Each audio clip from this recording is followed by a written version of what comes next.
Hey, abundant parents, it's Leah. In this video, we are going to talk about what even is truth. And we're going to talk a little bit about that tightrope of perspective and pleasing other people. Thank you so much for watching. If you like this video, please give it a thumbs up. Also, please subscribe. I do post a new video at least once a week, sometimes more. So also hit the bell. That way you'll be notified when I post new videos.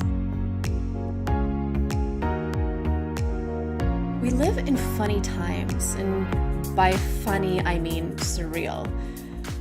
And by surreal, I mean a total nightmare. No, it's not that bad. But it is a matter of perspective. And that is what truth is all about. You see, we understand events and information based on the culmination of programs and experiences that we've had in our lifetime. Which is why two people who have had different life experiences, who've had different cultural and social teachings, even if they grew up right next door to one another, can have two completely different understandings of one situation. So oftentimes you hear about people having rough childhoods. So let's just start there. The person who had been bullied or abused their whole childhood and then into adulthood may have a victim mentality, and they may see life as unfair, and they see it as a place where you have to hurt other people to survive. Whereas another person could have a very similar childhood experience, but maybe there was a teacher who helped them. Or maybe there was a video that they watched that completely shifted their mindset and gave them hope. Or any other number of empowering possibilities we hear about with success stories. Different experiences, different outcomes, different mindset. Where the confusion lies is in consciousness. Only the person who is intentionally conscious will come to understand that bigger picture of how we each individually come to understand what truth is, which is why truth, yes, even with facts, is a matter of perspective, because we will reason everything with, yep, you guessed it, our perspective. In my video last week, I discussed the very high incidences of anxiety, depression, and personality disorders here in the United States. And those kinds of issues don't exactly lay the foundation for cooperative communication. Fear and hopelessness and mental health disorders, they are riddled with issues of the ego, the self. And here, right here, in this concept of the ego is where consciousness comes back into play. When you are able to awaken to the circumstances that have consciously created your understanding of your life now, then you have the opportunity to start fresh. It's like a do-over. Pretty cool, right?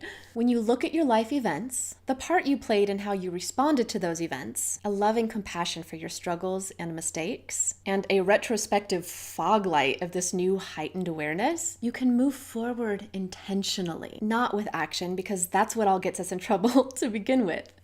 No, but with energy and emotion and spirit, and of course that strongest force in the universe, that guiding force of love. Knowing your truth means getting real with your mistakes and acknowledging the role you may have played in the suffering of others. Knowing your truth means connecting to your higher purpose through your natural talents and your inspiration. Knowing your truth means adhering to practices that help you stay in alignment with your truth, even when things are devastating. And part 2 of devastation is trusting that the universe has your back, as long as you have good intentions and you follow through with love. So do you talk to your kids about truth and lies?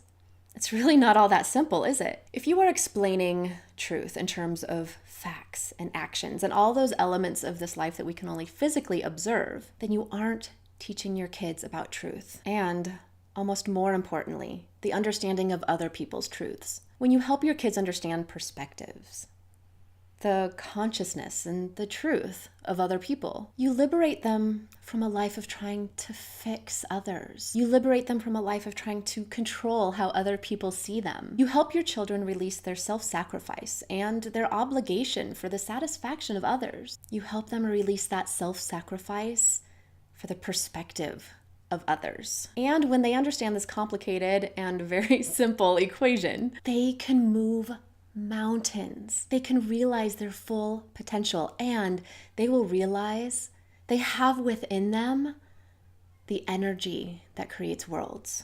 Thank you so much for watching. If you'd like to hear more, go check out the Abundant Parent membership. I host an expert in their field every month, bringing you tips and tools to be the parent that connects with their kids best. That is at theabundantparent.com. Click on the tab that says membership. Thank you so much for being here, for watching this video. I know time can be really limited when you're a parent. I'm wishing you a day full of light, love, and abundance.